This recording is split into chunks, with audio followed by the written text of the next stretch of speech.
Oi, pessoal, bem-vindos. Hoje, eu tenho os fones de ouvido Sennheiser Momentum Tri-Less 4 e vou te mostrar como você pode trocar as ponteiras facilmente.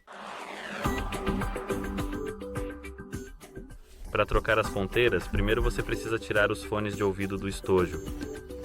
Agora, você precisa puxar, assim, e trazer para você. Vamos começar. Quando você pegar uma nova, é só fazer o mesmo com a ponteira e depois encaixar no seu fone de ouvido.